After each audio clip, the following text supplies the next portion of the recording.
NEET 2025 crack ചെയ്തിട്ട് doctor ആവാൻ പോകുന്ന ഒരു എന്താ പറയുക, ഒരു പാരൻ്റ് ആണോ, വിദ്യാർത്ഥിനി ആയിരുന്നോ എന്നൊക്കെ എന്നുള്ളതൊക്കെ നമുക്ക് അവരോട് തന്നെ. നമ്മൾ ഗേറ്റിൽ കയറുമ്പോൾ സെക്യൂരിറ്റി എന്നോട് പറഞ്ഞ് നിങ്ങളല്ല കയറേണ്ട, കുട്ടിയാന്ന് പറഞ്ഞു. അപ്പം ഞാൻ പറഞ്ഞു ഞാൻ എന്നെ സാറേ കുട്ടിയെന്ന് പറഞ്ഞ് ഞാൻ കൂളായിട്ട് പഴയ എന്നെ ഇങ്ങനെ നോക്കുന്നുണ്ട്. ഞാനൊരു കയറി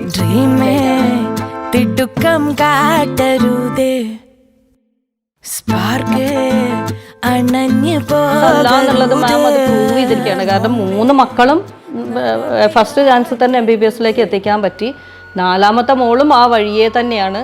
അപ്പം അതിൻ്റെ കൂടെ മാമും നീറ്റ് ക്രാക്ക് ചെയ്തു, ഇപ്പോൾ അഡ്മിഷൻ എടുക്കാൻ പോകുന്നു എന്നൊക്കെ കേൾക്കുമ്പോണ്ടല്ലോ, ശരിക്കും അത് സത്യം പറഞ്ഞാൽ എന്നെക്കാളും ആഗ്രഹം എൻ്റെ ഡാഡിക്കായിരുന്നു എന്നെ ഒരു ഡോക്ടർ ആക്കണം എന്നുള്ളത്. അന്നേരത്തെ ആ ഒരു എന്താ പറയുക, ആ പ്രായത്തിൻ്റെ പക്വത ഇന്നിപ്പോൾ എൻ്റെ മക്കൾ പഠിക്കുമ്പോൾ നിനക്ക് എത്രമാത്രം ഡാഡി ആഗ്രഹിച്ചിരുന്നു എന്നുള്ളത് എനിക്ക് മനസ്സിലാവുന്നത്. സെക്ഷൻ്റെ 2 ദിവസം മുമ്പ് ഡാഡി കോഴിക്കോട് ഡോക്ടറെ കാണിക്കാൻ വന്നപ്പോൾ ഡാഡി അവിടെ അറ്റാക്കായി, ഒരാഴ്ച ICUലായി. പിന്നെ ഡാഡി മരിച്ചു. മണി ഏൺ ചെയ്യാനൊന്നല്ലേ, ജസ്റ്റ് ഒരു സർവീസ്, പിന്നെ ഒരു ഡോക്ടർ എന്നില്ല എൻ്റെ ഡാഡിൻ്റെ ആ ഒരു ആഗ്രഹം, അത്രമാത്രം.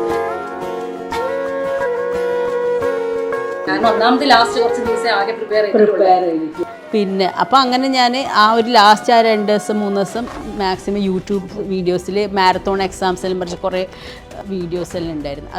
അത് ഭയങ്കര എനിക്ക് യൂസ്ഫുൾ ആയിരുന്നു. കാരണം സൽമാൻ കഴിയുമ്പം സൽമാൻ നീറ്റ് എഴുതുന്ന ആ സമയത്ത് ഞാൻ ഇതുപോലെ കാര്യമായിട്ട് ഞാൻ വിചാരിച്ചു എഴുതാൻ്റെ കൂടെ തന്നെ എന്നല്ല വിചാരിച്ചു. പക്ഷെ പിന്നെ ഒരു ടെൻഷൻ,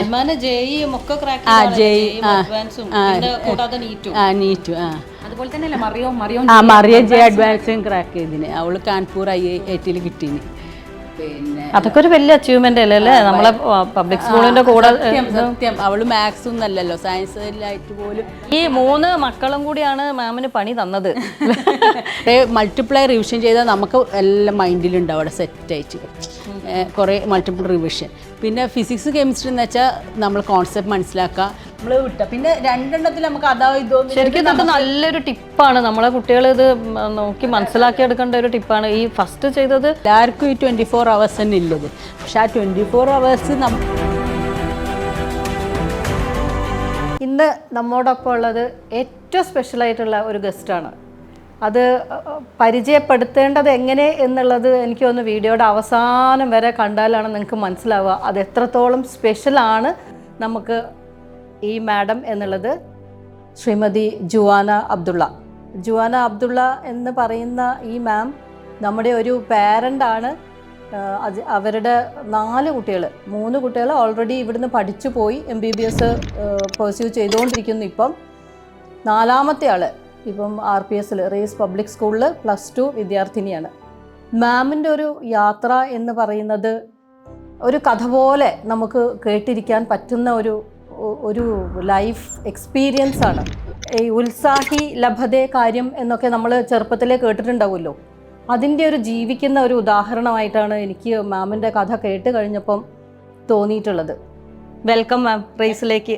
വെൽക്കം എന്ന് പറയേണ്ട കാര്യമൊന്നുമില്ല, കാരണം മാം റേസ് ഫാമിലിയാണ്, നമ്മുടെ കൂടെ എപ്പോഴും ഉള്ള ആളാണ്. എല്ലാ കാര്യത്തിനും നമ്മളോട് കൂടെ വളരെ സപ്പോർട്ടീവായിട്ടുണ്ടാവുന്ന ജുവാന മാമാണ്. മാം കാസർഗോഡ് നിന്നാണ് വരുന്നത്, കാഞ്ഞങ്ങാടാണ് സ്ഥലം. എനിക്ക് ആദ്യമായിട്ട് ചോദിക്കാനുള്ളത്, ഞാൻ ആദ്യം പറഞ്ഞൊരു സ്റ്റേറ്റ്മെൻ്റ് ഉണ്ടല്ലോ, ഉത്സാഹി ലഭതേ കാര്യം എന്നുള്ളത്, അതിലേക്കാണ് ഞാൻ എത്തുന്നത്. എങ്ങനെയാണ് ആ ഒരു സ്റ്റേറ്റ്മെൻറ്റ് മാമിൻ്റെ ലൈഫിൽ അന്വർത്ഥമായത്, അതല്ലെങ്കിൽ അതിലേക്ക് എത്തിയത് എങ്ങനെയാണ്?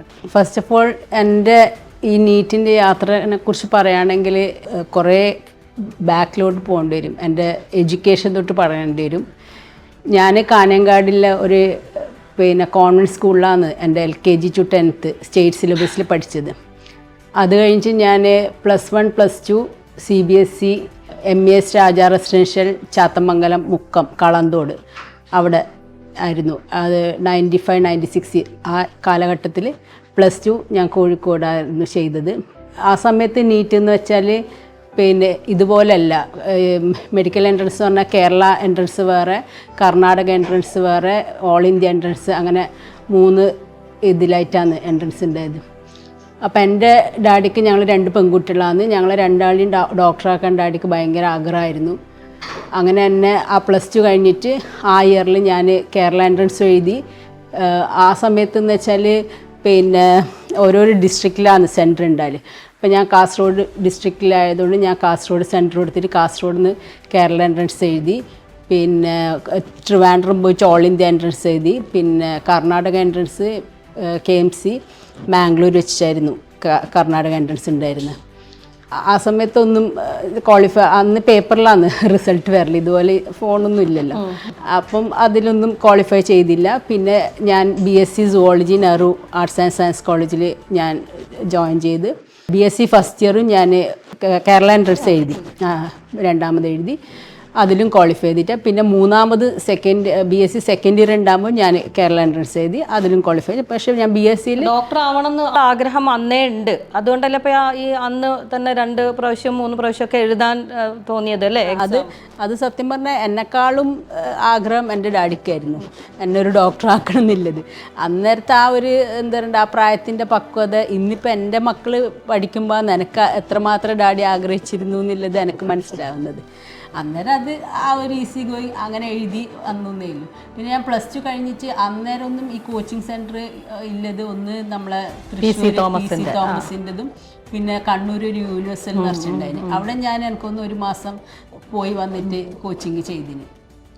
പക്ഷെ അത്ര സീരിയസ് ആയിട്ട് ആ എക്സാമിന് ഞാൻ ചെയ്തിട്ടില്ല സത്യം പറഞ്ഞാൽ. പിന്നെ ഡിഗ്രിക്ക് എനിക്ക് 80% മാർക്കോടെ പാസ്സായി. പിന്നെ ഞാൻ MSc മെഡിക്കൽ ഫാർമക്കോളജി മെറിറ്റിൽ തന്നെ KMC മാംഗ്ലൂർ ജോയിൻ ചെയ്തു. പിന്നെ അവിടുന്ന് ഞാൻ ഫസ്റ്റ് ഇയർ കഴിയുമ്പം ലാസ്റ്റ് സെക്ഷൻ്റെ 2 ദിവസം മുമ്പ് ഡാഡി കോഴിക്കോട് ഡോക്ടറെ കാണിക്കാൻ വന്നപ്പോൾ ഡാഡി അവിടെ അറ്റാക്കായി, ഒരാഴ്ച ICUലായി. പിന്നെ ഡാഡി മരിച്ചു. ഡാഡി 2000 മെയ്യിലാണ്, മെയ് 13 മരിക്കുന്നത്. ഒക്ടോബർ 1 എൻ്റെ കല്യാണം കഴിഞ്ഞത്. ഡാഡി പക്ഷേ എന്നെ പിന്നെ ഡോക്ടറാക്കണം എന്നില്ല ആഗ്രഹം. ഡാഡി പിന്നെ വിട്ട്, ഡാഡിക്ക് എനിക്ക് ഹസ്ബൻഡിനെ ഡോക്ടർ നോക്കിക്കൊണ്ടുണ്ടായതാണ്. അങ്ങനെ പിന്നെ ഡാഡി ഉദ്ദേശിച്ച പോലത്തെ ഒരു ഡോക്ടറിനെ എനിക്ക് ഹസ്ബൻഡായി വന്ന്. പിന്നെ ഞാൻ കല്യാണം കഴിഞ്ഞപ്പോൾ ഞാൻ എൻ്റെ ഹസ്ബൻഡിനോട് ചോദിച്ച് ഞാൻ പഠിക്കണം എന്ന്. ഡോക്ടർ അബ്ദുള്ള പിന്നെ പഠിക്കണം എന്നുണ്ടോ എന്നില്ല ചോദിച്ചപ്പോൾ ഡോക്ടറോട് നിൻ്റെ ഇഷ്ടം പോലെ എന്നാണ്. പിന്നെ ഞാനും ഡോക്ടർ പോയി മണിപ്പാലിൽ പോയി കോഴ്സ് ഡിസ്കണ്ടിന്യൂ ചെയ്ത്. പിന്നെ അവിടുന്ന് ഇങ്ങോട്ടുള്ള ജേണി എന്ന് വെച്ചാൽ എൻ്റെ കുട്ടികളായി, 4 കുട്ടികളായി. പിന്നെ കുട്ടികളെ കൂടെയുള്ള യാത്രകളായിരുന്നു. പിന്നെ ഞാൻ ഒരിക്കൽ ഞാൻ എന്നിട്ട് കുറച്ച് ഒരു 5-6-10-7 കൊല്ലത്തിന് ശേഷം ഞാൻ അടുത്തുള്ളൊരു ഡെൻ്റൽ കോളേജിൽ ഞാൻ അന്വേഷിച്ചു ഞങ്ങൾക്ക് അവിടെ BDS പഠിക്കാൻ. അപ്പം പക്ഷേ ഏജിൻ്റെ പ്രശ്നം, എൻ്റെ ഏജ് ഓവറായിരുന്നു. UGക്ക് ഏജ് ഉണ്ടായിരുന്നു, PGക്കാണ് ഏജ് ലിമിറ്റ് ഇല്ലാതെ. അങ്ങനെ പിന്നെ അതും ഡ്രോപ്പായി. പിന്നെ 2020 തൊട്ടാണ് എൻ്റെ മോള് മക്കളെ കൂടെയുള്ള മോളെ കൂടെയുള്ള ജേണി സ്റ്റാർട്ട് ചെയ്തു. കാരണം 2020 കൊറോണ ബാച്ചാണ് അവൾ +2 കഴിഞ്ഞത്. അപ്പം ഞാൻ പിന്നെ +1 +2 മോള് 10th വരെ മോൾ അവിടെ തന്നെ ഒരു CBSE സ്കൂളിൽ പഠിച്ചു.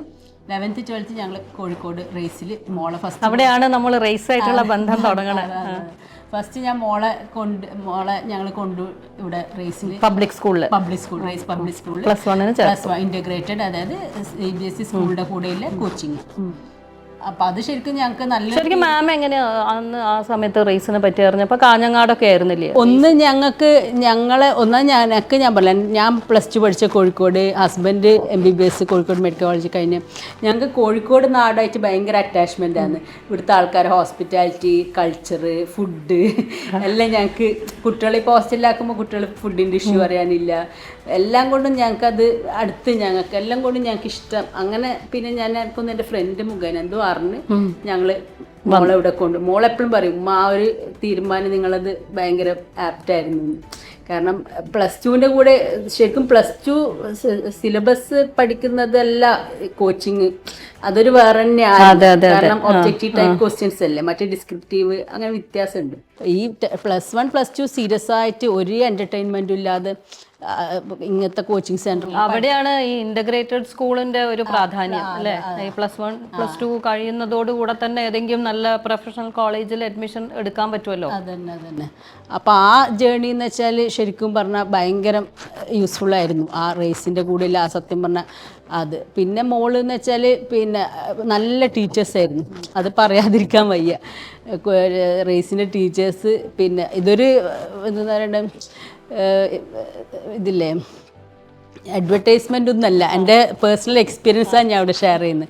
കാരണം എനിക്ക് പിന്നെ അത് മോള് എന്നിട്ട് ആ കൊല്ലം തന്നെ കോഴിക്കോട് ട്രിവാൻഡ്രം മെഡിക്കൽ കോളേജിൽ അവൾ ജോയിൻ ചെയ്ത് +1 അവൾ സ്കൂൾ ടോപ്പറായിരുന്നു. അതിൻ്റെ കൂടെ അവൾ പിന്നെ നീറ്റും ക്രാക്ക് ചെയ്ത് 660 മാർക്സ് ഉണ്ടായിരുന്നു. അങ്ങനെ അവൾ ട്രിവാൻഡ്രം ജോയിൻ ചെയ്ത്. പിന്നെ നമ്മൾ OBC ആ സമയത്ത് കൊടുത്തിട്ടില്ല. പിന്നെ രണ്ടാമത്തെ മോന് 2 കൊല്ലം കഴിഞ്ഞ് 2020 ഇവൾ പോയി. ആ സമയത്ത് അവൻ ജോയിൻ ചെയ്യുന്നു. ഇല്ല എല്ലാരും ഇവിടെ അതന്നെ മറിയമ്മിന്റെ ആ ഒരു ഫെയിമും അവനെ കുറെ ഹെൽപ്പ് ചെയ്തെന്നറിയാം. പക്ഷെ അവൻ ഫസ്റ്റ് 11th കയറുമ്പോന്ന് കൊറോണ ലോക്ക്ഡൗൺ എല്ലാം ഉണ്ടായിരുന്നു. അപ്പോൾ ഫുൾ ഓൺലൈൻ കോച്ചിങ്. അപ്പോൾ ഇവന് വീട്ടിൽ നിന്നെല്ലാം ക്ലാസ് കേൾക്കുമ്പോൾ ഞാനിങ്ങനെ കേൾക്കുമ്പം എനിക്കതൊരു ഭയങ്കര സ്റ്റോറി പോലെ ഭയങ്കര ഒരു രസം തോന്നി. കാരണം നമ്മൾ പണ്ട് പഠിക്കുമ്പോൾ നമുക്ക് എന്തെങ്കിലും ഡൗട്ട് ഉണ്ടെങ്കിൽ നമ്മൾ പോയി സാർമാരോട് ചോദിക്കണം. ഇതെന്ന് വെച്ചാൽ എല്ലാം നല്ല വീഡിയോ ടൈപ്പ് ചിത്രങ്ങളും അത് ഇതും പിന്നെയും നമുക്ക് റിപ്പീറ്റഡ് ആയിട്ട് കാണാൻ പറ്റുന്ന സൗകര്യം അതെല്ലാം ഭയങ്കര ഹെൽപ്ഫുള്ളാണ് കുട്ടികൾക്ക് പഠിക്കാൻ, മെമ്മറിയിൽ നിൽക്കാൻ. അപ്പം ഞാൻ അപ്പം വിചാരിച്ചു ഇത് ശരിക്കും നല്ലൊരു സംഭവമാണല്ലോ, കാര്യം മനസ്സിലാക്കാൻ എളുപ്പമാണല്ലോ എന്നുള്ള തോന്നൽ വന്നു. എന്നിട്ട് പിന്നെ എനിക്ക് മനസ്സിലുണ്ടായിരുന്നു ഇങ്ങനെ എഴുതണം എന്ന്. കാരണം 2020 തൊട്ടാണ് ഈ ഏജ് ബാർ ഒഴിവാക്കിയത്. ആർക്കും എഴുതാന്നില്ല. അതുവരെ UG ലെവലിൽ ഏജ് ബാർ ഉണ്ടായിരുന്നു. അങ്ങനെ പിന്നെ എഴുതാന്നായി. അപ്പം ഞാനിങ്ങനെ മനസ്സിലുണ്ടായി. പിന്നെ ഈ മക്കൾ എഴുതുമ്പോൾ നമുക്ക് പാരൻ്റ് എന്നില്ല അമ്മക്കൊരു ടെൻഷനല്ലേ. അങ്ങനെ പിന്നെ അവനും +2ൻ്റെ കൂടെ തന്നെ MBBS നമ്മൾ അവനെയും ചേർത്ത്. പിന്നെ അവൻ ഇറങ്ങുമ്പോൾ മൂന്നാമത്തെ ആൾ കയറി. മൂന്നാമത്തെ ആൾ പിന്നെ സൽമാൻ കഴിയുമ്പം സൽമാൻ നീറ്റ് എഴുതുന്ന ആ സമയത്ത് ഞാൻ ഇതുപോലെ കാര്യമായിട്ട് ഞാൻ വിചാരിച്ചു എഴുതാൻ്റെ കൂടെ തന്നെ എന്നല്ല വിചാരിച്ചു. പക്ഷെ പിന്നെ ഒരു ടെൻഷൻ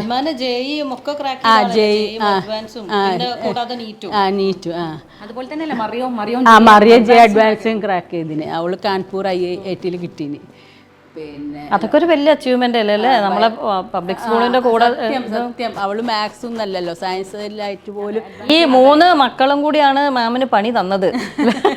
ഇത് കണ്ട് ഇൻസ്പയർഡ് ആയി. സത്യം. അത് കഴിഞ്ഞിട്ട് പിന്നെ ഞാൻ ഈ പ്രാവശ്യം ഞാൻ എഴുതാൻ അപ്ലൈ എല്ലാം ചെയ്ത്. പിന്നെ മെറ്റീരിയൽസ് എല്ലാം ഉണ്ടല്ലോ ഇഷ്ടംപോലെ, ഇവരെ മെറ്റീരിയൽസ് എല്ലാം വീട്ടിൽ. പിന്നെ ഞാൻ കുറച്ചെല്ലാം ആൾക്കാർക്ക് ഈ ചോദിച്ചവർക്കെല്ലാം കുറച്ചെല്ലാം കൊടുത്തിന്. കാരണം പഠിക്കാൻ പറ്റാത്ത സാഹചര്യം എല്ലാം ഉണ്ടാവില്ല, അവർക്കെല്ലാം ഞാൻ കൊടുത്തിന്. പിന്നെ ഞാൻ ആ ഒരു ധൈര്യത്തിൽ സത്യം പറഞ്ഞാൽ വീട്ടിൽ നിന്ന് തന്നെ പഠിക്കാൻ ആരോടും അങ്ങനെ പബ്ലിസിറ്റിയും ചെയ്തിട്ട് ഞാൻ പഠിക്കാൻ വിചാരിച്ച് ഇങ്ങനെ നിന്ന്. ആദ്യം കുറച്ച് ഞാൻ ബയോളജി, ഞാൻ പിന്നെ സുവോളജി അല്ലേ, സുവോളജി ആകുമ്പോൾ സബ് കെമിസ്ട്രി ബോട്ടണി ആകുമ്പം ബയോളജി അല്ലേ. പിന്നെ അപ്പം ഞങ്ങൾക്ക് അതൊരു ബേസ് ഉണ്ട് എന്നുള്ളൊരു ധൈര്യത്തിൽ ഞാൻ ആദ്യം ബയോളജി തുടങ്ങി വായിക്കാൻ. കുറച്ച് ഞാൻ മെറ്റീരിയലും വായിച്ചിന്. പിന്നെ ഞങ്ങൾക്ക് ഒരു മടിയായി. കാരണം എൻ്റെ പാഷൻ എന്ന് പറഞ്ഞാൽ യാത്ര, ട്രാവലിങ് അതെല്ലാം. അപ്പം അതിലേക്ക് പിന്നെ ഒരു റിലാക്സേഷൻ. റേസിൽ 12th അപ്പം പിന്നെ ഞാൻ എന്താക്കി, പിന്നെ ഡോക്ടറോട് ഞാൻ പറഞ്ഞു എന്തായാലും എനിക്ക് എഴുതണം, എനിക്ക് ആ നീറ്റിൻ്റെ എക്സ്പീരിയൻസ് അതൊരു വേറെ തന്നെയല്ലേ. ഒരു പണ്ടാ ബബിൾ ചെയ്ത ഓർമ്മയില്ലാതെ പിന്നെ ഞാനൊരു എക്സാം അറ്റംപ്റ്റ് ചെയ്തിട്ട് ഒന്നുമില്ല. ശരിക്കും മാമനെ ഈ നീറ്റ് എഴുതണം എന്നുള്ളൊരു ആഗ്രഹമല്ലേ, അത് ഈ കുട്ടികൾ പഠിക്കുന്നത് കണ്ടിട്ട് അങ്ങനെ തോന്നിയതാണോ, അല്ലെങ്കിൽ മാമിൻ്റെ ഉള്ളിൽ അങ്ങനെ എന്തെങ്കിലും എനിക്ക് അങ്ങനെ ഒന്ന് എഴുതിയെടുക്കണം എന്നുള്ളൊരു സ്പാർക്ക് ഉണ്ടായിരുന്നോ? കുട്ടികൾ എഴുതുമ്പോൾ പഠിക്കുമ്പോൾ എനിക്കതൊരു ഈസി സംഭവം പോലെ തോന്നി. ഈ ഓൺലൈൻ ക്ലാസ് ഒക്കെ കണ്ടപ്പോൾ അല്ലേ, ഓൺലൈൻ ക്ലാസ് കുട്ടികൾ റിലാക്സ് അങ്ങനെയല്ല, കുട്ടികൾ ആ ഒരു എളുപ്പം ഫീല് കാര്യം മനസ്സിലാക്കി കോൺസെപ്റ്റ് മനസ്സിലാക്കിയിട്ടില്ല, പഠിത്തവും ഇവിടുത്തെ ആ ഒരു അവർ ആ സിസ്റ്റം ഫോളോ ചെയ്തിരുന്നു. കോച്ചിങ് മെറ്റീരിയലെല്ലാം കണ്ടപ്പോൾ എനിക്ക് തോന്നി. പിന്നെ എൻ്റെ ഉള്ളില് ഫാദർ പറഞ്ഞവര് ആ ഒരു ഇതുണ്ട്, അതിൻ്റെ ആഗ്രഹം അതുണ്ട്. പിന്നെ ഡോക്ടർ ഭയങ്കര സപ്പോർട്ടായിരുന്നു. ഡോക്ടർ പറഞ്ഞു നീ എഴുത്, നിനക്ക് പറ്റും, നീ ഫസ്റ്റ് ഒന്നും എടുക്കണ്ട, ജസ്റ്റ് ക്വാളിഫൈ ചെയ്താൽ മതി, BDS ബാക്കി നമ്മൾ നോക്കാം, അങ്ങനെല്ലാം ഭയങ്കര. നമുക്കൊക്കെ പറയാലോ, ഇപ്പം ഒരു ഹോം മേക്കർ ആണ് എങ്കിൽ അവർക്ക് വീട്ടിൽ കുറേ കാര്യങ്ങൾ ചെയ്യാനുണ്ടാവില്ലേ. ഇപ്പം 4 മക്കള്, അവരുടെ കാര്യങ്ങൾ, അവരുടെ പഠിത്തം, പിന്നെ വീട്ടിലെ മാനേജ്മെന്റ്, ഹസ്ബൻഡിൻ്റെ കാര്യങ്ങൾ, ഇതൊന്നും ഇപ്പം നമുക്ക് ഒഴിവാക്കാൻ പറ്റാത്ത കാര്യങ്ങളാണ്.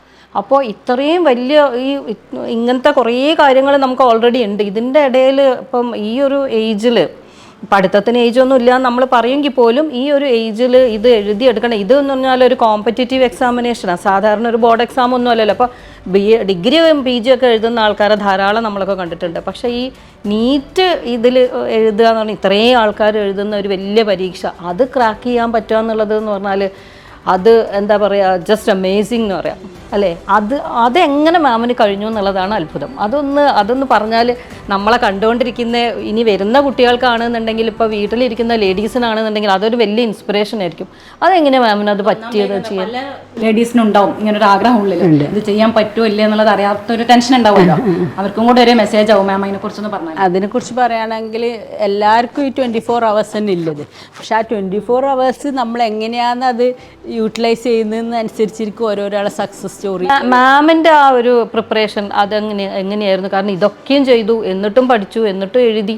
അതെങ്ങനെയായിരുന്നു? അതെങ്ങനെ ചെയ്തത്? അതിൻ്റെ ആ ഒരു രീതി ഒന്ന് പറയൂ. ഞാൻ പറഞ്ഞില്ലേ, ഞാൻ ബയോളജിയും കെമിസ്ട്രി എനിക്കൊന്ന് കുറച്ച് ബേസ് ഉണ്ടായിരുന്നു. കാരണം കെമിസ്ട്രിയിൽ എനിക്ക് കോളേജിലുള്ള ഒരു ആനി മിസ് ഇപ്പോൾ എവിടെയെന്ന് അറിയില്ല, മിസ്സിൻ്റെ എല്ലാം ക്ലാസ് എന്ന് പറഞ്ഞാൽ നല്ല ഓർഗാനിക് കെമിസ്ട്രിയിൽ മിസ്സ് കോളേജിലാണെങ്കിൽ പോലും ഭയങ്കര ആത്മാർത്ഥതയോടെ എടുത്ത ടീച്ചേഴ്സായിരുന്നു. അപ്പോൾ ആ ഒരു ബേസിൻ്റെ ആ ധൈര്യത്തിലെല്ലാം തന്നെ പിന്നെ ഇതുപോലെ മെറ്റീരിയൽസ് ഇതൊക്കെല്ലാം കണ്ട അങ്ങനെ കുറേ കാര്യങ്ങൾ, മൾട്ടിപ്പിൾ കാര്യങ്ങളുണ്ട് ഞാൻ ഇതിലേക്ക് ഇറങ്ങി തിരിച്ച്. ഞാൻ ബയോളജി ഫസ്റ്റ് ഞാൻ പറഞ്ഞില്ലേ, ഞാൻ മെറ്റീരിയൽ വെച്ച് നോക്കിനി കുറച്ച്. പിന്നെ എനിക്ക് ഇതുപോലെ മടിയായി. പിന്നെ ഞാൻ ഡോക്ടർ പറഞ്ഞു എനിക്ക് എന്തായാലും എഴുതണം, എനിക്ക് ആ എക്സ്പീരിയൻസ് ചെയ്യണം നീറ്റിൻ്റെ ആ എക്സാം ഹാളിൽ അത് എന്ന് പറഞ്ഞു. പിന്നെ ലാസ്റ്റ് ഡോക്ടർ നീ എന്താ ഒന്നും കുറച്ചെങ്കിലും നോക്കുന്നില്ല പറഞ്ഞപ്പോൾ ഞാൻ ലാസ്റ്റ് ഒരു 2-3 ദിവസം കുറേ യൂട്യൂബ് വീഡിയോസ് ഉണ്ട്. ഫോണിൽ നമുക്കിപ്പം പഴയ പോലെയല്ല, എന്തടിച്ചു കൊടുത്താലും നമുക്കത് ഫോൺ മിസ്യൂസ് ചെയ്തിട്ടെങ്കിൽ ഭയങ്കര ഹെൽപ്ഫുള്ളാണ്. ഗൂഗിളിലായാലും യൂട്യൂബിലായാലും നമ്മളൊരു ചാപ്റ്റർ അല്ലെങ്കിൽ ഒരു വാക്ക്, പണ്ടെല്ലാം ഡിക്ഷണറി നോക്കണം നമുക്ക് എന്തെങ്കിലും ഒരു ഇതറിയണമെങ്കിൽ. ഇപ്പം നമ്മൾ ആ ഒരു ഇപ്പം നമ്മൾ അത് അടിച്ചു കൊടുത്ത് അതിൻ്റെ ചിത്രങ്ങളായി, അതിൻ്റെ പിന്നെ വീഡിയോസായി. പിന്നെ അപ്പോൾ അങ്ങനെ ഞാൻ ആ ഒരു ലാസ്റ്റ് ആ 2 ദിവസം 3 ദിവസം മാക്സിമം യൂട്യൂബ് വീഡിയോസിൽ മാരത്തോൺ എക്സാംസ് എല്ലാം പറഞ്ഞ് കുറേ വീഡിയോസ് എല്ലാം ഉണ്ടായിരുന്നു. അത് ഭയങ്കര എനിക്ക് യൂസ്ഫുൾ ആയിരുന്നു. കാരണം ഒരു ചാപ്റ്ററിൽ ഒരു 10 ക്വസ്റ്റ്യൻ ഇമ്പോർട്ടൻ്റ് അവർ തരും. അതിൽ ഒരു ക്വസ്റ്റ്യൻ അവർ സോൾവ് ചെയ്യുമ്പം അതിൻ്റെ റിലേറ്റഡ് ടോപ്പിക്സ് എല്ലാം അവരവിടെ പറയും. അപ്പം നമുക്കൊരു ഏകദേശം ഒരു ഐഡിയ വന്നില്ലേ. അങ്ങനെ പിന്നെ എക്സാമിന് നല്ല കൂളായിട്ട് പോയിട്ട് എക്സാമിൻ്റെ മാമിനോട് പറഞ്ഞില്ല, അതന്നെ സംഭവം. അതൊന്ന് ശരിക്കും പറഞ്ഞാൽ നമ്മളെ കുട്ടികളും കൂടി ഒന്ന് അറിയണം. കാരണം എക്സാമിനേഷൻ ഹാളിൽ എങ്ങനെ പോകണം എന്നുള്ളത്, അതാണിപ്പോൾ എത്ര പഠിക്കുന്ന കുട്ടിയായാലും അന്നത്തെ ഒരു ദിവസം ഒരു ടെൻഷനിലേക്കൊക്കെ പോയി കഴിഞ്ഞാൽ അത് നമ്മളെ റിസൾട്ടിനെ കാര്യമായിട്ട് ബാധിക്കും. ഇപ്പം മാമിന് അത് ഇല്ലാതെ ആയത് ഒരു വലിയ അനുഗ്രഹമായിരുന്നു അല്ലേ? കാരണം ഞാൻ എക്സാമിനേഷൻ ഹാളിൽ പോയ കഥ പറഞ്ഞാൽ, ഞാൻ ഫസ്റ്റ് നമ്മൾ ഗേറ്റിൽ കയറുമ്പോൾ സെക്യൂരിറ്റി എന്നോട് പറഞ്ഞ് നിങ്ങളല്ല കയറേണ്ട കുട്ടിയാന്ന് പറഞ്ഞു. അപ്പം ഞാൻ പറഞ്ഞു ഞാൻ എന്നെ സാറേ കുട്ടിയെന്ന് പറഞ്ഞ് ഞാൻ കൂളായിട്ട്. അപ്പോൾ അയാൾ എന്നെ ഇങ്ങനെ നോക്കുന്നുണ്ട്. ഞാനൊരു കയറി ക്യൂ ഉണ്ടായിന് അവിടെ, ഇത് ചെക്കിങ്ങിന് ക്യൂവിൽ നിന്ന് ആദ്യം നമ്മളെ ഇതെല്ലാം പേപ്പേഴ്സ് അല്ലേ ഓൾ ടിക്കറ്റ് ചെക്ക് ചെയ്യും. പർദ്ദ ഇട്ടിട്ട് എക്സാം എഴുതാൻ പോയതുകൊണ്ട് കുറച്ച് നേരത്തെ പോയിന്. എന്നിട്ട് പിന്നെ നമ്മളെ ബോഡി ചെക്കിങ് എല്ലാം ചെയ്തപ്പോൾ ഞാൻ ബാത്റൂം പോയി ഒന്നു എടുത്തിട്ട് ഞാൻ പറഞ്ഞൊരു മാമിനോട് എനിക്ക് നിസ്കരിക്കണം എന്നാണ്. അപ്പോൾ ഈ ലേഡീസിൻ്റെ റൂമിൽ കൊണ്ടുപോയിട്ട് പറഞ്ഞ് ഇവിടുന്ന് നിസ്കരിച്ചു. അപ്പോൾ വേറൊരു മുസ്ലിം കുട്ടിയും പർദ്ദയിട്ട് നിസ്കരിക്കുന്നുണ്ടായി. അങ്ങനെ ഞാൻ നിസ്കരിച്ചപ്പോൾ എനിക്ക് കുറച്ച് നല്ലൊരു മനസ്സിൻ്റെ ഒരു നല്ലൊരു ഫീലിംഗ് ആയി. അതന്നെ ആ കോൺഫിഡൻസ് കൂടി. ആ ഒരു സൂപ്പർ നാച്ചുറൽ പവർ നമ്മളെ കൂടി ഉണ്ട് എന്നുള്ളൊരു ഫീലിംഗ് ഇല്ലേ. പിന്നെ ഞാനൊക്കെ കിട്ടി പോയി ആ ഒരു ഇങ്ങനെ കിട്ടിയേ പറ്റൂന്നില്ല ഒരു ഇതൊന്നും ഉണ്ടായിട്ടില്ല. എഴുതാ പിന്നെ ബാക്കിയെല്ലാം അള്ളാൻ്റെ അടുത്ത് നിന്നില്ല ഒരു ഇതിൽ പോയിട്ട് ഞാൻ ഇതുപോലെ എക്സാം നല്ല കൂളായിട്ട് ഒരു ടെൻഷനും ഇല്ലാതെ ഫസ്റ്റ് ഞാൻ പിന്നെ ബയോളജിയാണ് അറ്റംപ്റ്റ് ചെയ്ത്. അത് സമയമെടുത്ത് പിന്നെ ചെയ്ത്. അതെന്ന് വെച്ചാൽ നമ്മളിപ്പം ഒരു ക്വസ്റ്റ്യൻ വായിക്കുമ്പോൾ അതിൻ്റെ 4 ഓപ്ഷനും ക്ലിയറായി വായിക്കണം. ആ ക്ലിയറായി വായിക്കുമ്പോൾ നമുക്ക് ചിലപ്പോൾ ക്വസ്റ്റ്യൻ മനസ്സിലായിട്ടില്ലെങ്കിലും ആൻസർ വായിക്കുമ്പോൾ ക്വസ്റ്റ്യൻ ചിലപ്പോൾ ഒന്നും കൂടെ നമ്മളെ സ്ട്രൈക്ക് ചെയ്യും. ആ ക്വസ്റ്റ്യന് ഇങ്ങനെ വായിക്കാൻ അവിടെ ചിലപ്പോൾ ഒറ്റ വായനയിൽ നമുക്ക് ആ ക്വസ്റ്റ്യൻ ക്ലിയർ ആവണമെന്നില്ല ശരിക്കും. കുറച്ച് അത് ആദ്യത്തെ ആൻസർ തന്നെ കാണുമ്പോൾ കറക്റ്റ് ആണ് വിചാരിച്ചാൽ അതങ്ങ് ബബിൾ ചെയ്ത് പോകും. അത് ഭയങ്കര മസ്റ്റാണ്. പിന്നെ നമുക്കിപ്പോൾ ഒരു ക്വസ്റ്റ്യൻ കണ്ട് ആൻസർ ഒന്നും നമുക്ക് മനസ്സിലാകുന്നില്ല എന്നുണ്ടെങ്കിൽ നമ്മൾ ഒരിക്കലും കറക്കിക്കുത്തുന്ന് പറഞ്ഞില്ല, ആ സംഭവം ചെയ്യാനേ പാടില്ല. നമ്മൾ വിട്ട പിന്നെ 2 എണ്ണത്തിൽ നമുക്ക് അതാ ഇതോ. ശരിക്കും ഇതൊക്കെ നല്ലൊരു ടിപ്പാണ്. നമ്മളെ കുട്ടികൾ ഇത് നോക്കി മനസ്സിലാക്കി എടുക്കേണ്ട ഒരു ടിപ്പാണ്. ഈ ഫസ്റ്റ് ചെയ്തത് പറഞ്ഞത് വളരെ ഇമ്പോർട്ടൻ്റാ. ആ ഒരു ഇത് വായിക്കാതെ ഫുൾ വായിച്ചിട്ട് ചെയ്യാൻ അത് അധികം ആൾക്കാർക്കും പറ്റുന്ന മിസ്റ്റേക്ക്. പിന്നെ അവർ ഭയങ്കര റിഗ്രറ്റ് ചെയ്യും. അത് വായിക്കും. അതാണ് ആ ബബിൾ ചെയ്താൽ പിന്നെ അത് അവിടെ തന്നെ ആയില്ല. പിന്നെ ആ തെറ്റിയത് പിന്നെ മനസ്സിലാകുമ്പോഴേ ടെൻഷൻ ബാക്കിയൊക്കെ. അതാണ് അപ്പോൾ അങ്ങനെ അതുകൊണ്ട് ഞാൻ കൂളായിട്ട്, കാരണം ഞാൻ ഉദ്ദേശിച്ചത് ബയോളജിയും കെമിസ്ട്രി അറ്റംപ്റ്റ് ചെയ്യുക, ഫിസിക്സ് ഞാൻ നോക്കിയിട്ടേ ഇല്ല, അതൊരു എൻ്റെ ഒരു വീക്ക് സബ്ജക്റ്റും തന്നെ. അപ്പം പിന്നെ അത് സമയമുണ്ടല്ലോ ഇഷ്ടം പോലെ എന്നില്ലാർക്ക് ഞാൻ കൂളായിട്ട് എഴുതി തന്നെ. പിന്നെ എനിക്ക് പറയാനുള്ളത്, ഞാനത് മാക്സിമം നമ്മൾ നെഗറ്റീവ് മാർക്ക് അവോയ്ഡ് ചെയ്താൽ തന്നെ ഇപ്പം മുമ്പത്തെ പോലെയല്ല, ഒരു മാർക്കിനെല്ലാം 5000 10,000 റാങ്കാണ് വരുന്നത്. നല്ല അപ്പം നമ്മൾ സ്കോർ ചെയ്തത് തന്നെ നമ്മളെ നെഗറ്റീവിൽ നമുക്ക് ലൂസ് ചെയ്യാനും മതി. അപ്പം മാക്സിമം ലൂസ് ചെയ്യാതെ വിധത്തിൽ നമ്മൾ അറിയുന്നത് മാത്രം അറ്റംപ്റ്റ് ചെയ്താൽ തന്നെ നമുക്ക് നല്ലൊരു സ്കോർ എടുക്കാൻ പറ്റുന്നതാണ് എൻ്റെ അഭിപ്രായം.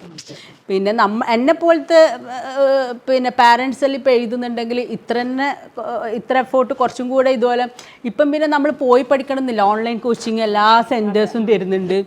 അപ്പം അങ്ങനെ ചെയ്താലും നമുക്ക് സുഖമായിട്ട് ക്രാക്ക് ചെയ്യാം. അതന്നെ അതാണ് കുട്ടികൾക്ക് ടെൻഷൻ ആയാലില്ലേ അറിയുന്നത് പോലും ഫുൾ ബ്ലാങ്ക് ആയിരിക്കും. കുറേ കുട്ടികൾക്ക്, കാരണം ഞാൻ പറഞ്ഞില്ല മക്കളെ കൂടെയില്ല നീറ്റിൻ്റെ ജേർണിയിലില്ല വേറെ മക്കളെ ഫ്രണ്ട്സിൻ്റെ ഇതും അവരെ പാരൻസ് പറഞ്ഞിച്ചെല്ലാം എനിക്കറിയാം. കാരണം നല്ല പഠിക്കുന്ന കുട്ടികളായിരിക്കും. കാരണം എക്സാമിന് ഹാളിൽ പോയി ടെൻഷനായിട്ട് ഫുൾ മാർക്ക്, കാരണം ഇതൊന്നും പോയാൽ പിന്നെ ഒരു കൊല്ലം പോയത് തന്നെയല്ലേ. അപ്പം അങ്ങനെ ആ ഒരു പ്രശ്നം മാം ഇത് പറഞ്ഞപ്പോൾ ഞാൻ ഒരു കാര്യം ഓർത്തു വേണേ, നമ്മളെ റേസിലെ ഡയറക്ടറുണ്ട് ദിലീപ് സാർ ഈ അടുത്ത് കേരള ലോ എൻട്രൻസ് എഴുതി. സാറ് പറഞ്ഞത് ഈ സെയിം പോയിന്റാ, അതായത് കൂളായിട്ട് സാർ എന്താണ് കിട്ടി പോയാ പോയി KKPP എന്നാണ് സാറും കുട്ടികളോട് പറഞ്ഞത്. സാർ പറഞ്ഞ സെയിം പോയിന്റ്, അതായത് കൂളായിട്ട് നമുക്ക് എക്സാം എഴുതാൻ പറ്റിയിട്ടുണ്ടെങ്കിൽ നമുക്ക് റിസൾട്ടിലേക്ക് എത്താൻ പറ്റും. അതാണ് ഞാൻ എപ്പോൾ മക്കളോടായാലും എല്ലാം പറഞ്ഞത്, നമ്മൾ മൈൻഡ് കൂളാക്കാൻ നമുക്ക് കിട്ടേണ്ടത് എന്തായാലും കിട്ടും. നമ്മൾ പഠിച്ചിട്ടുണ്ടോ, നമ്മൾ ഹാർഡ് വർക്ക് ചെയ്തിട്ടുണ്ടോ അതെന്തായാലും. പിന്നെ നമ്മളെ പ്രാർത്ഥന, പിന്നെ ടീച്ചേഴ്സിൻ്റെ അനുഗ്രഹം അത് മസ്റ്റാണ്. ഇപ്പോഴത്തെ മക്കൾക്ക് ഞാൻ കണ്ടുവന്ന ചില എല്ലാവരും അല്ല ഞാൻ പറയുന്നത്, ടീച്ചേഴ്സ് കുട്ടികളിൽ നിന്നുള്ള ബന്ധം തീരെ കുറവാണ്. കാരണം ഒരു റെസ്പെക്റ്റ് ഇല്ലാതെ, ഞാൻ ഇന്നിപ്പം പ്രിൻസിപ്പളോട് സംസാരിച്ചാണ്. കാരണം ചില ആൾ വലിയ ആവറേജ് സ്റ്റുഡൻ്റ് അല്ലായിരിക്കും, പക്ഷേ ലൈഫിൽ വലിയ സക്സസ് വന്നിട്ടുണ്ടാകും. കാരണം എന്തുകൊണ്ട് അവർ ടീച്ചേഴ്സ് പാരൻസ് എന്നില്ല ആ ഒരു ബോണ്ടിങ് ഉണ്ട്. വേറെ വലിയ സ്റ്റുഡിയോസ് ഒന്നും ആയിരിക്കില്ല. പക്ഷേ ഇന്നത്തെ മക്കൾക്ക് വരുന്ന പ്രശ്നം അതാണ്. കാരണം ടീച്ചേഴ്സിന് ഒരു ബോണ്ടിങ് ഇല്ല, ഒരു റെസ്പെക്റ്റ് ഇല്ല, കുറവ്. അപ്പം എന്നിട്ട് പറയും നമുക്ക് കിട്ടിയിട്ടില്ല, അൺലക്ക്. അതിലൊന്നും കാര്യമില്ല. ലക്ക് എന്ന് പറഞ്ഞാൽ പിന്നെ ഞാൻ പറഞ്ഞില്ല, അവരവരെ പ്രാർത്ഥന, അവരവരെ ഹാർഡ് വർക്ക്, അതെല്ലാം ആ ലക്കിലെത്തിക്കും. അതന്നെ അതാണ് സ്മാർട്ട്. പിന്നെ പാരൻസിൻ്റെ നല്ല ഗുണങ്ങൾ മക്കൾക്ക്, അത് ഞാൻ എൻ്റെ പാരൻറ്റിൻ്റെ നല്ല ഗുണങ്ങളായിരിക്കും ഞാനെന്നില്ലക്ക് ലൈഫിൽ നമുക്ക് ശരിക്കും പഠിക്കാൻ പറ്റുന്നത്. പാരൻറ്റിങ്ങും പഠിക്കാൻ പറ്റും, പിന്നെ മാമൻ്റെ ഈ എന്തൂസിയാസും. ഇപ്പം ഒരു കാര്യം വേണം എന്നുണ്ടെങ്കിൽ അതിന് ഏജോ അല്ലെങ്കിൽ നമ്മളെ ജീവിത സാഹചര്യങ്ങളോ ഒന്നും തടസ്സമല്ല എന്നുള്ളത് മാം അത് പ്രൂവ് ചെയ്തിരിക്കുകയാണ്. കാരണം 3 മക്കളും ഫസ്റ്റ് ചാൻസ് തന്നെ MBBSലേക്ക് എത്തിക്കാൻ പറ്റി. 4ാമത്തെ മോളും ആ വഴിയെ തന്നെയാണ്. അപ്പം അതിൻ്റെ കൂടെ മാമും നീറ്റ് ക്രാക്ക് ചെയ്തു. ഇപ്പോൾ BDS അഡ്മിഷൻ എടുക്കാൻ പോകുന്നു എന്ന് ഒക്കെ കേൾക്കുമ്പോണ്ടല്ലോ, ശരിക്കും പറഞ്ഞാൽ നമുക്കൊക്കെ ഒന്ന് നീറ്റ് എഴുതി നോക്കിയാലോ, അല്ലെങ്കിൽ അതുപോലെയുള്ള എക്സാമുകൾ എഴുതി നോക്കിയാലോ എന്നൊക്കെ ഒരു തോന്നലുണ്ട് കേട്ടോ. ഈ ടീച്ചേഴ്സിൻ്റെ ഓൺലൈൻ ക്ലാസ് കാണുമ്പോൾ ഞാൻ വിചാരിക്കലുണ്ട്, കാരണം അവരെല്ലാം ഇങ്ങനെ കെമിസ്ട്രി സാറിൻ്റെയും ഇതുപോലെ ക്ലാസ്സിൽ നിൽക്കുമ്പോൾ സാർ ശരിക്കും ഇവർക്കും നീറ്റ് എഴുതിയാൽ നല്ല ടോപ്പ് റാങ്കിൽ വരുമല്ല എന്നെല്ലാം ഞാനിങ്ങനെ ചിന്തിക്കലുണ്ട് അതിനെക്കുറിച്ച്. അതിന് മാം ആ സബ്ജക്ട് നോളജ് മാത്രം പോരാ, അതിന് ഈ പറഞ്ഞ പോലെ ഒരു എന്താ പറയുക വേണം എന്നുള്ള ഒരു തോന്നലുണ്ടല്ലോ. എനിക്ക് തോന്നുന്നത് ശരിക്കും മാമിനോട് റെസ്പെക്റ്റാണ് തോന്നുന്നത്. അത് എല്ലാവർക്കും ഒന്നും കിട്ടുന്ന കാര്യമല്ല. ശരിക്കും പറഞ്ഞാൽ മാം ഒരു എൻറ്റയർ നമ്മളെ ഒരു ലേഡീസിന് തന്നെ ഒരു പ്രചോദനമാണ് കേട്ടോ ശരിക്കും പറഞ്ഞാൽ. അല്ല ഫാമിലി സപ്പോർട്ട് അത് ഭയങ്കര പറയാതിരിക്കാൻ വയ്യ. കാരണം മോള് നിക്കാ കഴിഞ്ഞ് സണ്ണിലോ ഉണ്ട്, സണ്ണിലോ UK റേഡിയോളജി MD ചെയ്യുന്നുണ്ട്. ഇപ്പം ചുരുക്കം പറഞ്ഞാൽ എത്ര ഡോക്ടർമാരുണ്ട് വീട്ടിൽ, ഒരു ഹോസ്പിറ്റൽ തന്നെ തുടങ്ങാം നമുക്ക് അല്ലേ. VDS ആയി, റേഡിയോളജി ആയി. അപ്പം പിന്നെ അവരും നല്ല മെൻ്റൽ സപ്പോർട്ടായിരുന്നു. കാരണം ഞാൻ ഫസ്റ്റ് എക്സാം എഴുതാൻ കൊടുക്കുന്നതെല്ലാം പറയുമ്പോൾ അവരോട് ചോദിച്ചിന്. അപ്പോൾ അവരും പറഞ്ഞു നല്ലതല്ലേ, പഠിക്കുന്നത് നല്ലതല്ലേ എന്നെല്ലാം പറഞ്ഞ് ഭയങ്കര സപ്പോർട്ടായിരുന്നു. ഈ ഒരു കാര്യം ചോദിക്കട്ടെ, മാമിന് ഒന്നും കൂടി എഴുതി MBBS തന്നെ കിട്ടണമെന്നുണ്ട്? അല്ല ഞാൻ ഇപ്രാവശ്യം എൻ്റെ ഇതെന്താ വെച്ചാൽ ഞാൻ വീട്ടിൻ്റെ അടുത്തുള്ള BDS ഡെൻ്റൽ കോളേജിൽ ഞാൻ BDSന് ജോയിൻ ചെയ്യും, കിട്ടിയെങ്കിൽ അലോട്ട്മെൻറ്റിന് കിട്ടിയെങ്കിൽ. ഇല്ലെങ്കിൽ ഞാൻ വിചാരിക്കുന്നത് റേസിൻ്റെ തന്നെ ഒരു ഓൺലൈൻ കോച്ചിങ് നടത്തിയിട്ട് മോളെ കൂടെ വേണമെങ്കിൽ ഒന്നും കൂടെ വേണം നോക്കാം എന്നില്ല വിഷയം. സപ്പോർട്ടായിട്ട് എന്തായാലും റേസ് കൂടെ ഉണ്ടാവും. ഇത്രയും വലിയ ആഗ്രഹങ്ങൾ അങ്ങനെയുള്ള ആളെ സപ്പോർട്ട് ചെയ്തില്ലെങ്കിൽ പിന്നെ BDS മാറി MBBS ലേക്ക് എത്തട്ടെ. അല്ല MBBS എനിക്ക് വലിയ താല്പര്യമില്ല. എന്തെന്ന് വെച്ചാൽ പോണ്ട മാം എഴുതി അല്ല നല്ല മാർക്ക് കിട്ടിയെങ്കിൽ അതൊരു പ്ലസ് തന്നെയല്ലേ. അത് തന്നെ. പക്ഷേ MBBS ഞാൻ പറഞ്ഞില്ലേ ഇൻകംപ്ലീറ്റ് ആണ്. BDSും കംപ്ലീറ്റ് എന്നല്ല, എന്നാലും BDS ഞാൻ മണി ഏൺ ചെയ്യാനൊന്നല്ല ഇനി ഒരു BDS എടുക്കുന്നത്. ജസ്റ്റ് ഒരു സർവീസ്, പിന്നെ ഒരു ഡോക്ടർ എന്നില്ല എൻ്റെ ഡാഡിൻ്റെ ആ ഒരു ആഗ്രഹം, അത്ര മാത്രം. പിന്നെ നാട്ടിൻ്റെ അടുത്ത് തന്നെ എനിക്ക് ഫാമിലി മസ്റ്റാണ്. അപ്പോൾ ഫാമിലിനെ സപ്പോർട്ട് ചെയ്തുകൊണ്ട് കൂടെ റിലാക്സ് ചെയ്ത് പഠിക്കാൻ പറ്റുന്ന ഒരു സ്ഥലം, അങ്ങനെ ഞാൻ ഉദ്ദേശിച്ചു. ഇൻഷാ അല്ലാഹ്. പിന്നെ പല പേരൻസിനും നിങ്ങൾ പറഞ്ഞ മതി ഈ ജേർണി തുടങ്ങിയപ്പോൾ നീറ്റ് എൻട്രൻസ് എഴുതാൻ തോന്നി, എക്സാമിലേക്ക് പോയി നമ്മൾ പഠിത്തമെല്ലാം തുടങ്ങിയാൽ ഇടയിൽ വെച്ചിട്ട് തോന്നുന്നു എന്നെ കൊണ്ട് കഴിയോ, ഇനിയിപ്പോൾ കുറേ ബുദ്ധിമുട്ടുകൾ പ്രയാസങ്ങളൊക്കെ വരുന്ന സമയത്ത് അവർക്കൊന്ന് പിന്മാറാൻ തോന്നും. മാമിനെ സംബന്ധിച്ച് അങ്ങനത്തെ ഒരു പ്രശ്നമേ വന്നിട്ടില്ല അല്ലേ? കാരണം ഒന്നാമത് ലാസ്റ്റ് കുറച്ച് ദിവസം ആകെ പ്രിപ്പയർ പല ലേഡീസും ഈ പറഞ്ഞ പോലെ എഡ്യൂക്കേഷൻ ഇൻകംപ്ലീറ്റ് ആയിട്ട് അല്ല മുമ്പ് ഇൻകംപ്ലീറ്റ് ആയിട്ട് ഇപ്പം കംപ്ലീറ്റ് ചെയ്യണം തോന്നുന്നവർക്ക് ഇപ്പൊ ഇതൊക്കെ ഇപ്പൊ മാമിന്റെ ഒരു ഇൻസ്പിറേഷനിൽ ചിലപ്പോൾ പലർക്കും അത് എഴുതി കംപ്ലീറ്റ് ചെയ്യാം എന്നൊക്കെ തോന്നും. അപ്പം അതെ, അതൊക്കെ ഒരു വലിയ കാര്യം തന്നെയാണ്. കാരണം എപ്പോഴൊക്കെയോ എന്തൊക്കെയോ കാരണം കൊണ്ട് ചിലപ്പം കംപ്ലീറ്റ് ചെയ്യാൻ പറ്റാതെ ആയതായിരിക്കും. വീണ്ടും ഇപ്പം നമ്മുടെ ഈ എഡ്യൂക്കേഷൻ സിസ്റ്റത്തിൽ ഇപ്പം അതൊക്കെ കംപ്ലീറ്റ് ചെയ്യാനുള്ള സാഹചര്യങ്ങൾ ഉണ്ടല്ലോ. അപ്പം അതൊക്കെ സൗകര്യം ഇപ്പം ഉണ്ട്. അതെ അതെ, എല്ലാ നമുക്കിപ്പോൾ പറഞ്ഞിട്ട് തന്നെ പോയിട്ട് നമുക്ക് പഠിക്കാനുള്ള സൗകര്യം. അതെ അതെ അതെ, അതൊന്നും ഒരു വിഷയമല്ല. നമ്മളെ ഈ പറഞ്ഞ ബാക്കി നമ്മളെന്താ നമ്മളെ മനസ്സിൽ ഇപ്പം സർവീസ് നമ്മൾ അങ്ങനെ കുറേ മൾട്ടിപ്പിൾ കാര്യമില്ല, അത് വെച്ച് നമ്മൾ മുന്നോട്ട് പോകും. ഫാമിലി സപ്പോർട്ട് മാത്രം പോരല്ലോ, നമ്മുടെ ഉള്ളിലുള്ള ഒരുമിച്ച് കൊണ്ടുപോകണല്ലോ. അപ്പം മാമിന് നമ്മളെ ഇപ്പം വ്യൂവേഴ്സിനോട് അല്ലെങ്കിൽ നമ്മളെ കണ്ടുകൊണ്ടിരിക്കുന്ന ലേഡീസിനോട് എന്ത് മെസ്സേജാണ് കൊടുക്കാനുള്ളത്? അതേസമയം ഇപ്പം പ്രിപ്പയർ ചെയ്യുന്ന നീറ്റ് ആസ്പിറൻസ് എന്ന് മാത്രമല്ല ഏത് പരീക്ഷ എഴുതാൻ പോകുന്ന കുട്ടികളോടും പറയാനുള്ളൊരു ഉപദേശം, ഒരു മെസ്സേജൊക്കെ ഉണ്ടാവുമല്ലോ, അതെന്താണ്? എന്നെ പോലത്തെ ആൾക്കാരോട് പറയാനില്ല, നമുക്ക് ഇതുപോലെ ഓൺലൈനിൽ നമ്മൾ ഈ യൂട്യൂബ് മിസ്യൂസ് ചെയ്യാതെ, പിന്നെ ഗൂഗിള്, പിന്നെ മെറ്റീരിയൽ, ഓൺലൈൻ മെറ്റീരിയലെല്ലാം നമുക്കിപ്പം കോച്ചിങ് സെൻറ്ററിൽ നിന്നെല്ലാം നമ്മൾ ഇതാക്കിയാൽ കിട്ടും. അപ്പോൾ അത് കുറച്ച് പഠിച്ച് ഞാൻ ഈ പറഞ്ഞ ബാക്കി കൂളായി പരീക്ഷ എഴുതി അങ്ങനെയെല്ലാം നമുക്ക് ക്രാക്ക് ചെയ്യാൻ പറ്റുന്നതേ ഇല്ലൂ. അത് വലിയൊരു സംഭവമായിട്ട് കാണേണ്ട ആവശ്യമൊന്നുമില്ല. പിന്നെ ഈ ഇപ്പം നീറ്റ് എഴുതുന്ന ചെറിയ മക്കളോട് പറയാനുള്ളത്, ഞാൻ പറഞ്ഞ പോലെ കുറേ മൾട്ടിപ്പിൾ കാര്യം. ഒന്ന് നമ്മൾ പ്രാർത്ഥന, പിന്നെ ഹാർഡ് വർക്ക്, പിന്നെ സെൽഫ് റെസ്പെക്റ്റ്, ടീച്ചേഴ്സിനെ റെസ്പെക്റ്റ് ചെയ്യുക, കുറേ മൾട്ടിപ്പിൾ കാര്യമുണ്ട്. പിന്നെ ടെൻഷൻ ഫ്രീ, പിന്നെ ഞാൻ പറഞ്ഞ പോലെ biology text book full thorough ആയിട്ട് ഈച്ച് ആൻഡ് എവറി ബയോളജിയിലല്ല നമുക്ക് സെൻറ്റൻസ് ബൈ സെൻറ്റൻസ് കുറേ മൾട്ടിപ്ലൈ റിവിഷൻ ചെയ്താൽ നമുക്ക് എല്ലാം മൈൻഡിലുണ്ടാവും അവിടെ സെറ്റായിട്ട്, കുറേ മൾട്ടിപ്പിൾ റിവിഷൻ. പിന്നെ ഫിസിക്സ് കെമിസ്ട്രി എന്ന് വെച്ചാൽ നമ്മൾ കോൺസെപ്റ്റ് മനസ്സിലാക്കുക, മാക്സിമം ക്വസ്റ്റ്യൻ ചെയ്യുക, അതിൽ തന്നെ എല്ലാം ഉണ്ട്. പിന്നെ റേസിനെ സംബന്ധിച്ചുള്ള കുറേ കൊല്ലത്തെ എക്സ്പീരിയൻസ് ഉണ്ട്, അതൊരു പ്ലസ് കാരണം അവർക്ക് ഈ കുറേ കൊല്ലത്തെ എക്സ്പീരിയൻസ് കൊണ്ട് അവർക്കെല്ലാം അറിയാം എങ്ങനെ വന്ന്. പിന്നെ ഈ പറഞ്ഞ ബാക്കി നമുക്ക് ഈസി എന്ന് പറഞ്ഞ് പരീക്ഷയ്ക്ക് പോകാൻ പറ്റില്ല, ടഫ് എന്ന് പറഞ്ഞ് പോകാം. അന്നേരം എന്താ തോന്നുന്നത് അത് കൂളായി എഴുതാൻ. കാരണം ഓരോ കൊല്ലം എങ്ങനെ വരും നമുക്ക് പറയാൻ പറ്റില്ല. ടഫാവാം, ഇപ്രാവശ്യം ടഫ്, കഴിഞ്ഞ പ്രാവശ്യം ഈസി. അപ്പോൾ ആ കഴിഞ്ഞ പ്രാവശ്യം ഈസി വെച്ചിട്ട് ഈ പ്രാവശ്യം ഈസി എന്ന് പറഞ്ഞ് പോയവർക്കാണ് ടെൻഷനായിട്ട് ഒന്നും എഴുതാൻ. കാരണം കോച്ചിങ് സെൻറ്ററിൽ നല്ല റാങ്കിൽ വന്ന കുട്ടികൾ എന്തായി എക്സാമിന് മാർക്ക് ആ ബ്രിമ്മിലെല്ലാം എത്തിയ കുറേ മക്കൾ എനിക്ക് ഈ പ്രാവശ്യം അറിയാം. കിട്ടൂല എന്നില്ല, ആ ഒരു 500, 520, 530 ആ റേഞ്ചിൽ നിൽക്കുന്ന കുട്ടികൾ. കാരണം കോച്ചിങ് അത് റീറിപ്പീറ്റ് ചെയ്ത മക്കളാണ്. അതെല്ലാം ആലോചിക്കുമ്പോൾ അതാണ് അവർ കഴിഞ്ഞ പ്രാവശ്യം മാർക്ക് വെച്ചിട്ട് അവർ പോയി. അപ്പോൾ ഈ പ്രാവശ്യം ഫിസിക്സ് ടഫ്, ബയോളജി ലെങ്തി എല്ലാം മനസ്സിലാക്കിയപ്പോൾ അവർ അറിയുന്നതും കൂടെ അവരെ മൈൻഡിൽ നിന്ന് കയ്യിൽ നിന്ന് പോയി. അത് ഭയങ്കര ടെൻഷൻ കാര്യം. അപ്പോൾ മാമിൻ്റെ ഫാമിലി ഒന്ന് നമുക്ക് വേണ്ടിയിട്ടൊന്ന് ഇൻട്രൊഡ്യൂസ് ചെയ്യുമോ? ഫാമിലിയിൽ ആരൊക്കെ ഉണ്ട്, അവരൊക്കെ എന്ത് ചെയ്യണു ഇപ്പം എന്നൊക്കെയുള്ളതൊന്ന് ജസ്റ്റ്. ഫാമിലി ഹസ്ബൻഡ് ഡോക്ടറാണ്, പിന്നെ district hospital Kanhangad ENT surgeon. പിന്നെ മോള് മറിയം ട്രിവാൻഡ്രം മെഡിക്കൽ കോളേജിൽ ഫൈനൽ ഇയർ MBBS സ്റ്റുഡൻറ്റ്. പിന്നെ മോന് Karaikal Vinayaka mission medical college 3rd year MBBS student. പിന്നെ മൂന്നാമത്തെ മോന് സൽമാന് MES Perinthalmanna first year MBBS student. പിന്നെ മോള് അസീമ ആസിയ റേസിലെ +2 ഗോയിങ് സ്റ്റുഡൻറ്റ് റേസ് പബ്ലിക് സ്കൂളിൽ +2 സ്റ്റുഡൻറ്റ്. പിന്നെ മോളെ ഹസ്ബൻഡ് സണ്ണിൻലോ പിന്നെ വടകരയാണ് നാട്. അവർ കോഴിക്കോട് MBBS കഴിഞ്ഞ് UK radiology MD. First year കഴിഞ്ഞ് ഇപ്പോൾ സെക്കൻഡ് ഇയർ സ്റ്റാർട്ട് ചെയ്തു. ഇനി അസീമ പഠിച്ചു കഴിഞ്ഞാൽ നമ്മൾ ഇതുപോലെ ഒന്നും കൂടി വിളിക്കും. അപ്പം മാം ഇങ്ങനെ ഇതൊക്കെ അങ്ങനെ പറഞ്ഞിട്ട് എൻ്റെ ഇളയ മോള് അസീമ ഇന്ന മെഡിക്കൽ കോളേജിൽ പഠിക്കുന്നു, ഞാൻ ഇന്ന മെഡിക്കൽ കോളേജിൽ കഴിയാറായി.